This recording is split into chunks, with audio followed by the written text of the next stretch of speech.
Bueno, buenos días. Yo les voy a hablar sobre AINES.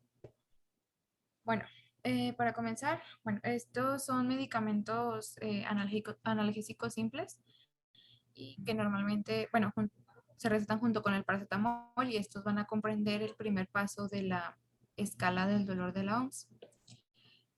Bueno, por ejemplo, la escala es, en el primer escalón tenemos los analgésicos no opioides, que viene siendo el AINE, el paracetamol y el metamizol.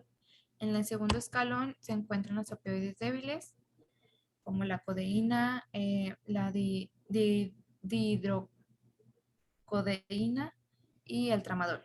Y ya en el tercer escalón tenemos los opioides potentes o más fuertes, como la morfina, el fentanilo, perdón, oxidocona y metadona. Y bueno, estos son utilizados en todo el mundo, ya sea para tratar una amplia variedad de trastornos de dolor, ya sea agudo o crónico. Y también se utilizan en el periodo perioperatorio para tratar los dolores leve a moderado y así poder reducir el consumo de los opioides y de sus efectos secundarios. Y bueno, también es importante mencionar que tienen efectos antiinflamatorios y antipiréticos. Para sus indicaciones, bueno, son utilizados para la inflamación, para enfermedades crónicas en las articulaciones, el dolor musculoesquelético, dolor de cabeza, dolor menstrual, dolor dental y en el postoperatorio para dolores leves a moderados. En su mecanismo de acción tenemos que estos actúan inhibiendo la función de la enzima ciclooxigenasa o COX y reduciendo así la producción de las prostaglandinas. También, bueno, hay que mencionar que la aspirina es un inhibidor irreversible de la COX, bueno, perdón, de COX, y los demás AINES van a ser reversibles. Bueno, los fosfolípidos de membrana se van a convertir inicialmente en ácido araquidónico por la fosfolipasa A2, que esta es como resultado de la inflamación y del tejido dañado. Bueno, luego el ácido araquidónico se va a convertir en prostaglandinas a través de la vía COX y alternativamente esta también se va a convertir en leucotrienos por la enzima lipoxigenasa, perdón. Y bueno, también el tipo de prostaglandina producida también va a depender del tejido específico. Y bueno, algunas de las funciones de las prostaglandinas con su subtipo, por ejemplo, la PGE, que esta sensibiliza las terminaciones nerviosas de bradicinina, perdón, aumenta la temperatura corporal, perdón, también tiene acción vasodilatadora y gastroprotección. La PGF2, bueno, esa es F2, perdón, tiene una acción broncoconstrictiva y contracciones uterinas. La PGD, esa es vasoconstricción. La PGI genera vasodilatación y vasoconstricción en el epitelio pulmonar y también disminuye la agregación plaquetaria y también genera vasoconstricción. Bueno, también hay que mencionar que existen tres isoformas de COX, COX-1, COX-2 y COX-3. La COX-1, bueno, esta es en forma constitutiva y esta está presente en los tejidos normales y es responsable de la producción de las prostaglandinas. Y bueno, estos también son vitales para la producción, los procesos fisiológicos normales como el flujo sanguíneo renal, la protección de la mucosa gástrica y la adhesión plaquetaria. El COX-2, esta en, se encuentra exclusivamente en el cerebro, útero, riñones y próstata, y esta es inducible y los niveles se van a regular positivamente por el daño o la lesión tisular. Y la producción de prostaglandina E2 y prostaglandina F2A da como resultado a la sensibilización de las fibras nerviosas nociceptivas a los estímulos dolorosos. eso después de una lesión tisular. Y bueno, los AINES provocan una reducción de su síntesis y por tanto de la analgesia. En cuanto a la COX-3, bueno, esta se encuentra en el sistema nervioso central y bueno, la naturaleza exacta de esta isoenzima no está como que clara hasta este momento, pero se cree que es el sitio de acción del paracetamol. Bueno, la mayoría de los AINES se administran por vía oral, como ya sabemos, y con la excepción del ketorolaco, que también existe intravenosa, y también parecoxib. Y bueno, el diclofenaco, que también es vía oral, vía intravenosa, y también se puede administrar por el recto. Bueno, los AINES son ácidos grasos débiles y por tanto se absorben rápidamente en el estómago y en el intestino delgado. Bueno, pues, el estómago tiene un pH más bajo que en el intestino y por lo tanto hay más fármacos en la forma sindicalizada, más absorbible y sin embargo, aunque también se absorben rápidamente en el estómago, la principal fuente o el principal medio de absorción es el intestino delgado, debido a que tiene una mayor superficie. También la alta biodisponibilidad, perdón, debido al metabolismo hepático de primer paso limitado y son moléculas altamente unidas a proteínas y como resultado esto puede ayudar a otros medicamentos a desplazarse unidos a otras proteínas. También esto va a aumentar las concentraciones de medicamentos libres y por ende va a aumentar el riesgo de eventos adversos. Y bueno, la bioconversión es principalmente hepático con metabolitos excretados en la orina.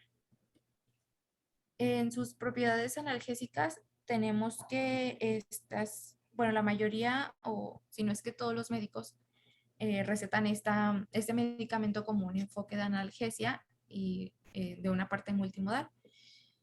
Y para tener mejores resultados, también deben de prescribirse regularmente junto con el paracetamol y esto con una duración mínima para poder evitar los efectos secundarios. Y bueno, hay una tabla en la que muestra el número necesario de cada fármaco para poder reducir el dolor en un 50%. Bueno, esta tabla es comparada con la administración del placebo. En la farmacodinámica y efectos secundarios, bueno, tiene diversos efectos secundarios.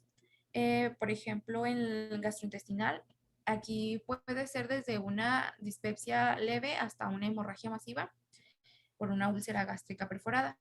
Y como resultado bueno, esto va a ser como resultado de la inhibición de la producción de prostaciclina. Bueno, también las prostaciclinas tienen varios efectos protectores. Entre ellos van a reducir la cantidad de ácido estomacal y van a mantener una capa protectora de la mucosa y eso va a aumentar la producción de mucosa y va a mejorar el flujo sanguíneo local. También puede producir una irritación gástrica por la irritación directa de estos medicamentos. Y bueno, aunque los inhibidores de la COX-2 son específicos para la enzima COX-2, también tienen un poco de inhibición en la COX-1, aunque con menor riesgo o menor frecuencia. Y esto también puede conducir a un riesgo de hemorragia gastrointestinal. Y bueno, en la renal tenemos que en las condiciones fisiológicas, la prostaciclina y el óxido nítrico van a producir una vasodilatación relajando el músculo liso del endotelio vascular.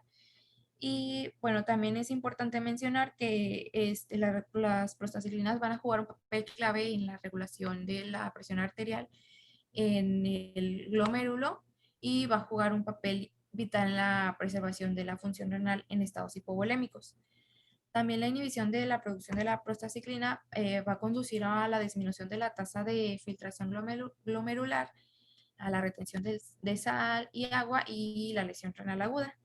Y bueno, estos mecanismos son muy importante, particularmente en pacientes con hipovolemia e insuficiencia cardíaca crónica, que estas van a ser, bueno, que son sensibles a los cambios en la presión de la perfusión renal.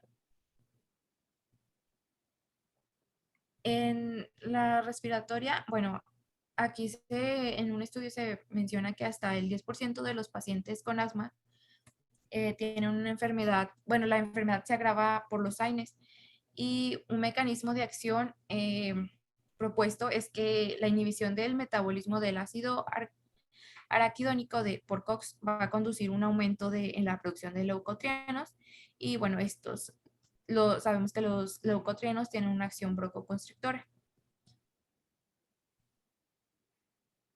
Bueno, en cardiovascular tenemos que, bueno, se introdujeron en el mercado inhibidores específicos de la COX-2 o COX-TIPS para evitar los efectos de la inhibición por COX-1 por los AINES inespecíficos.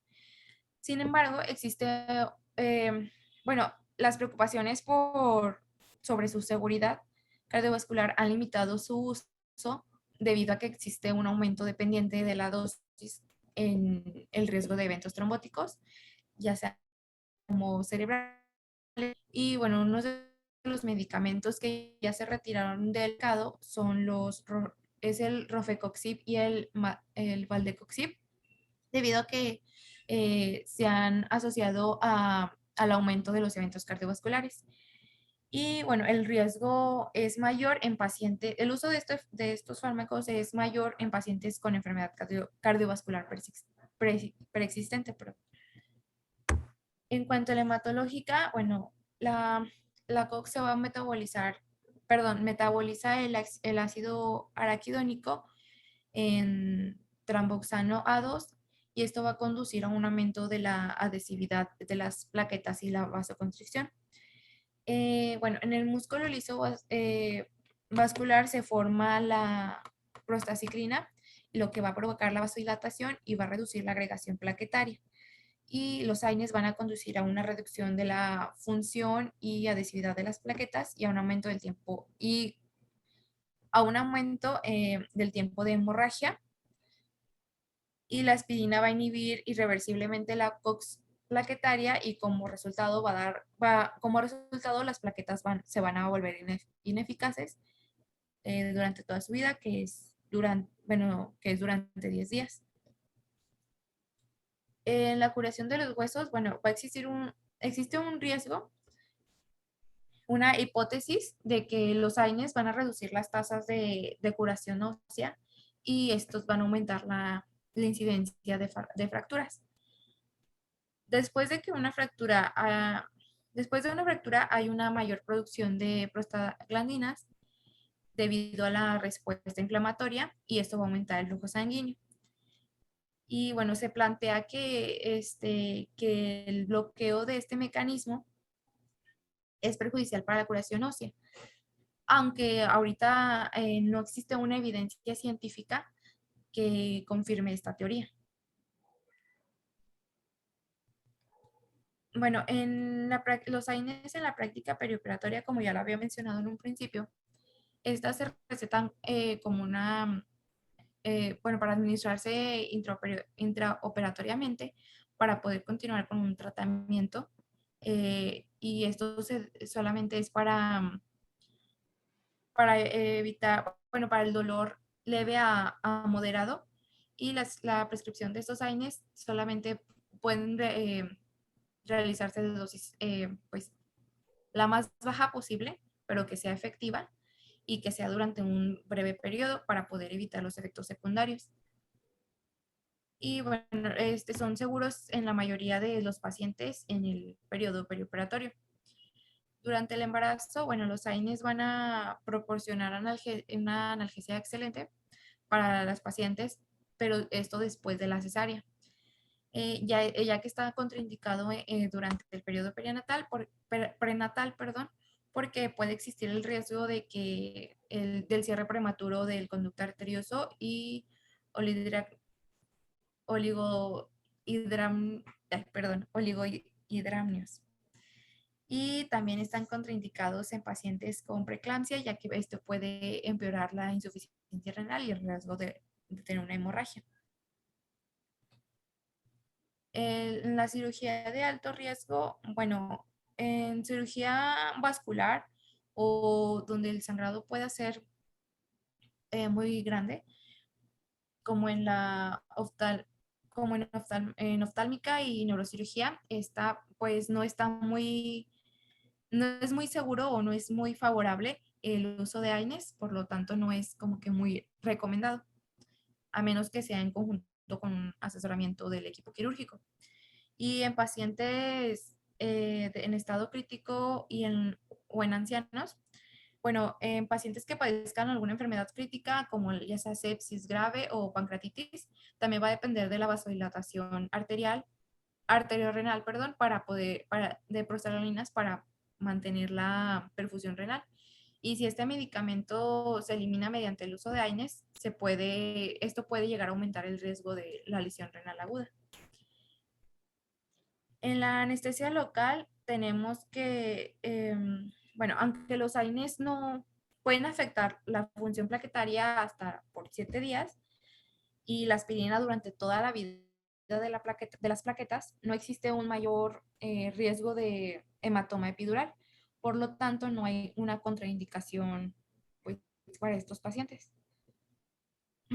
En, en inhibidor de la enzima convertidora de angiotensina, bueno, debido al efecto sobre las arteriolas renales, los AINES deben de prescribirse con una precaución, ya que, como lo había mencionado anteriormente, los pacientes que toman medicamentos de inhibidores de enzima convertidora de angiotensina van a aumentar el riesgo de una lesión renal aguda. Y bueno, seguirían las preguntas. Muy bien. Es bueno el resumen. Isel, ¿tuviste algún problema de traducción? Pues sí batallé un poquito en algunas cosas, pero pues creo que en la mayoría sí pude. Sí, sí me di cuenta. Bueno, solamente te equivocaste al decir una palabra por otra, pero está en términos generales, está bien todo. Vamos con si no hay preguntas del grupo, ¿alguna duda? Vamos entonces con las preguntas del tema. Norman Polanco, la primera. Uy, güey. Claro, la pregunta, la primera es, menciona al menos 3 indicaciones del uso de los AINES. Bueno, para empezar, el mismo nombre lo dice, condiciones inflamatorias, puede ser una. Comentaba mi compañera también enfermedad de articulaciones, cefaleas por lo común, a lo mejor dolor menstrual puede ser otra, y dolor posoperatorio. Sí, en realidad, en términos generales, son utilizadas en dolor de leve a moderado. A propósito de eso, voy a hacer una aclaración en relación con la escalera analgésica de la OMS. Hay una modificación a la escalera donde ya se incluyen 4 escalones.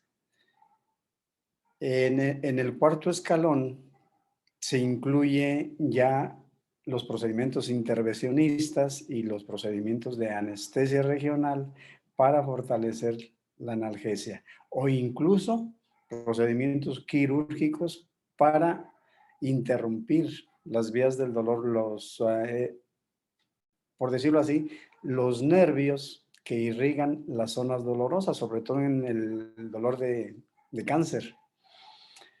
Si, digamos, tienes un cáncer si un paciente tiene un cáncer en una pierna y esa región está irrigada por el plexo lumbar, pues quirúrgicamente se va directamente a interrumpir la inervación de esa región por el plexo lumbar. Y así podemos poner muchos ejemplos, pero la aclaración es en relación con la escalera analgésica de la OMS. Son 4 escalones valdría la pena que la revisaran y si tienen alguna duda, pues en otra ocasión la aclaramos. La segunda para Bianca García. Bueno, dice, ¿cuál medicamento de los AINES es inhibidor irreversible de COX? Pues ese sería el ácido acetil salicílico, ¿no? Pues, ¿podría ser la aspirina? Sí, así es. Carla Lafuente, la tercera. Sí.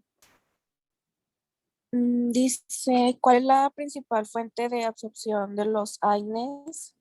Es el intestino delgado.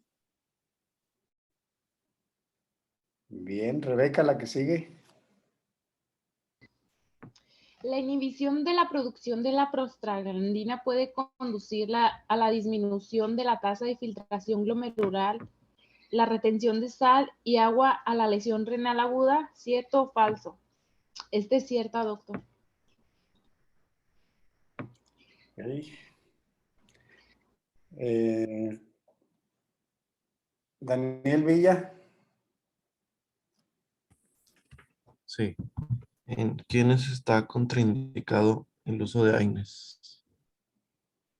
Eran en pacientes que están embarazadas, en pacientes con asma, o los que tienen insuficiencia renal o algún riesgo cardiovascular. De acuerdo. Miren, hablando de AINES, y no solamente de AINES, sino actualmente de todos los medicamentos, hay una tendencia que es la que ustedes van a estar manejando, porque ya desde ahorita esa tendencia va en relación a combinar medicamentos.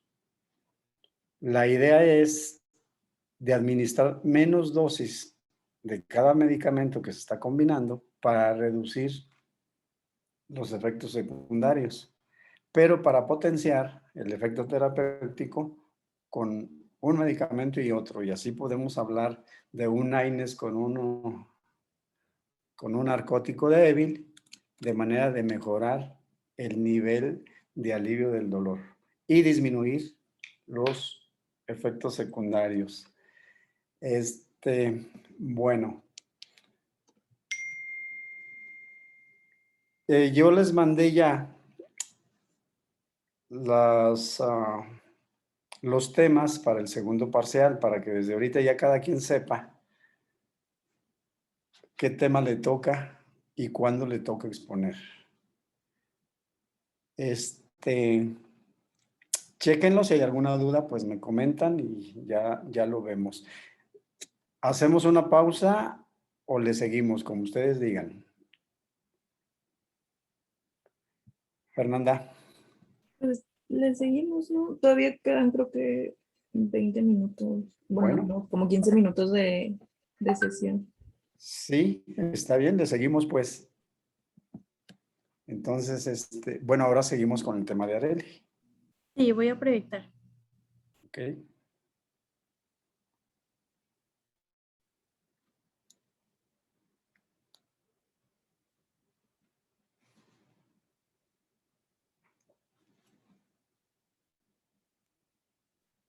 Bueno, yo les voy a hablar sobre los inhibidores de la ciclooxigenasa 2 o los COXIPs. Estos son inhibidores selectivos de la isoenzima COX-2 y como se creía predominantemente que los efectos antiinflamatorios de los AINE convencionales estaban mediados por la inhibición de la COX-2 y los efectos secundarios gastrointestinales por la inhibición de COX-1, se planteó una hipótesis de que los COXIPs selectivos proporcionarían una alternativa más segura que los AINE convencionales. Bueno, tenemos que un prostanoide es el término utilizado para describir una subclase de eicosanoides que consta de prostaglandinas y tromboxanos. Los prostanoides son metabolitos de ácido araquidónico que se producen a través de la vía COX, y estos son mediadores de lípidos autócrinos y parácrinos que contribuyen al dolor inflamatorio y mantenimiento de la función fisiológica normal de varios órganos. por ejemplo, la citoprotección de la mucosa gástrica y el mantenimiento de la función plaquetaria normal. Y bueno, la producción de las prostaglandinas requiere la conversión de ácido araquidónico en prostaglandina H2 intermedia catalizada por la enzima COX-2. Después tenemos aquí la vía de COX, la vía de la ciclooxigenasa. Aquí el ácido araquidónico es liberado de las membranas celulares por la fosfolipasa citoplasmática A2 y el ácido araquidónico libre se metaboliza a eicosanoides a través de 3 vías principales: la vía COX, la vía de la lipoxigenasa y la vía de citocromo, P450 monoxigenasa. En la vía de la COX, el paso clave es la conversión enzimática de ácido araquidónico en PGH2 por la COX, y posteriormente la PGH2 se metaboliza a prostanoides, incluidas las prostaglandinas, y los tromboxanos mediante prostaglandinas y tromboxanos sintasas específicas. Bueno, la COX es la enzima responsable de la formación de prostanoides. Los diferentes tejidos expresan niveles variables de COX-1 y COX-2. La COX-1 se considera una enzima constitutiva que es responsable de la producción de prostaglandinas, mientras que la COX-2 es casi indetectable en la mayoría de los tejidos normales, excepto en cerebro, riñones, útero y próstata. Esta es una enzima inducible en células inflamatorias, incluidos los monocitos y los macrófagos, que pueden activarse por diversas citocinas. Tenemos que los AINE entre los analgésicos utilizados con más frecuencia reducen la producción de prostanoides, incluida la PGE2, al inhibir la COX-1 y la COX-2. Estos se utilizan en el tratamiento del dolor agudo por sus efectos ahorradores de opioides, como parte de un régimen analgésico multimodal o en enfermedades crónicas dolorosas. Y bueno, al inhibir la COX, los AINE disminuyen el efecto de la regulación positiva de la COX y podrían considerarse como antihiperalgésicos y antialodínicos en lugar de analgésicos. Y aquí podemos ver algunos efectos secundarios de los fármacos antiinflamatorios no esteroideos, como el sangrado y ulceración gastrointestinal, eventos trombóticos como infarto agudo al miocardio y accidente cerebrovascular, insuficiencia renal, retención de líquidos, exacerbación del asma en pacientes sensibles a los AINE, inhibición de la agregación plaquetaria y vasoconstricción. Bueno, los COXIP se desarrollaron y se introdujeron en el mercado para proporcionar una actividad antiinflamatoria y analgésica similar a los AINE convencionales, pero sin el efecto o la toxicidad gastrointestinal superior, que resultaba en gran parte por la inhibición de la COX-1. Debemos tener en cuenta que todos los COXIP actualmente disponibles todavía tienen el potencial de causar efectos secundarios gastrointestinales, como la dispepsia. Y bueno, el Celecoxib tiene actualmente una licencia del Reino Unido para el tratamiento de osteoartritis, artritis reumatoide y espondilitis anquilosante.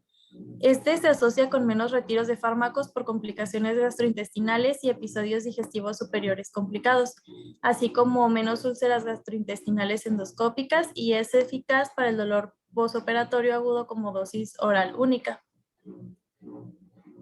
El Rofecoxib tiene una eficacia clínica similar en comparación con los AINE convencionales en el tratamiento de osteoartritis y artritis reumatoide. Se notificaron significativamente menos efectos adversos gastrointestinales y úlceras endoscópicas con Rofecoxib en comparación con los AINE, pero este se ha retirado del mercado por motivos de seguridad cardiovascular. El Parecoxib es un profármaco activo de Valdecoxib, un coxib por sí solo que ahora se ha retirado voluntariamente debido a preocupaciones sobre reacciones cutáneas graves, y actualmente está utilizado para el tratamiento a corto plazo de dolor postoperatorio agudo. El Valdecoxib fue autorizado para su uso en enfermedades crónicas como la osteoartritis. Y aquí tenemos una lista de inhibidores de la ciclooxigenasa 2. El Celecoxib está disponible en el Reino Unido como preparación oral. El Etoricoxib, que está disponible en el Reino Unido como preparación oral también. El Parecoxib, que está disponible en intravenosa e intramuscular. El Rofecoxib, que fue retirado del mercado británico en 2004, el Valdecoxib, que también fue retirado en el 2005, y el Lumiracoxib, que fue retirado en el 2007. Después veremos la controversia en torno a los inhibidores de la COX-2, su seguridad. Bueno, que los COX-2 tienen una menor incidencia de complicaciones del tracto gastrointestinal superior en comparación con los AINES convencionales. Las preocupaciones recientes sobre su seguridad cardiovascular han limitado su uso. Los COX-2 como clase pueden causar un mayor riesgo de eventos trombóticos como infarto del miocardio y accidente cerebrovascular en comparación con el placebo. El rofecoxib, etoricoxib y el diclofenaco confieren un perfil de riesgo trombótico elevado.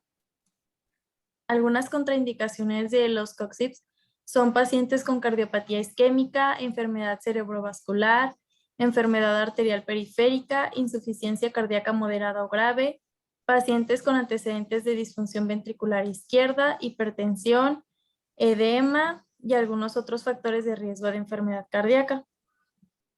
Después hablaremos sobre el efecto sobre la agregación plaquetaria. Aquí no se ha demostrado que los COX-IPs tengan un efecto adverso sobre el sangrado perioperatorio debido a la inhibición selectiva de COX-2 y por lo tanto pues evitan la producción de tromboxano A2 mediada por la COX-1. La curación ósea, bueno, aquí no existe evidencia científica sólida para descartar el uso de COX-IPs en pacientes que sufren una fractura, especialmente si se prescriben por un periodo corto de tiempo para tratar el dolor agudo. Igualmente, pues la falta de pruebas no constituye prueba de la ausencia de un efecto y puede ser prudente evitar los COX-IPs en pacientes con otros factores de riesgo de alteración de cicatrización de fracturas, como fumar. Y luego tenemos las preguntas. No sé si tengan alguna duda. Bueno, y no nos interrumpe el programa. Vamos con las preguntas y si nos interrumpe nos volvemos a meter, ¿de acuerdo? Sí, doctor. Cintia Salazar. Sí, doctor. Cintia. ¿Sí me escucho? Sí. Ok. Dice la pregunta, ¿qué son los COX-IPs? Bueno, yo recuerdo que dijo mi compañera que son inhibidores selectivos de la isoenzima COX-2. Sí, así es. La segunda para Alfredo Villalba. Sí, la segunda dice, ¿para qué se utiliza el Celecoxib? Se utiliza para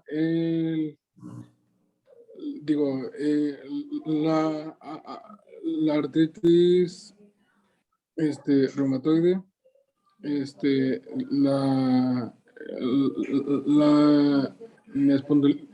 espondilitis anquilosante y en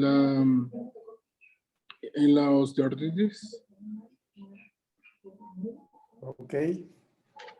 Sebastián Vandala.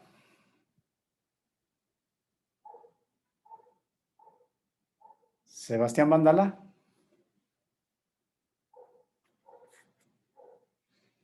Ok. Pedro Rojas, pues. ¿Qué tal, Doc? Sí. ¿Cuál es el riesgo de los COX-IPs como clase? ¿Sí me escuchó? Sí, Charlie. Ok. Mencionaba mi compañera que pueden ocasionar sobre todo infartos en el miocardio, algún EBC, algún riesgo de algún trombo. Okay. ¿Está bien? Yasmín Pacheco.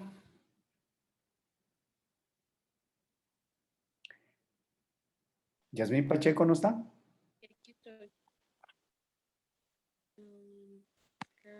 De acuerdo, pues entonces. Bueno, doctor, me cerró la sesión. Me están diciendo que preguntó por mí. Bueno, la pregunta 4 para ti. La pregunta 4 dice contraindicaciones de los COX-IPs. Era en pacientes cardiópatas, no, en cardiopatía isquémica, perdón, edema, ¿qué más era? Enfermedad cardiovascular y insuficiencia cardíaca y hipertensión. Ok,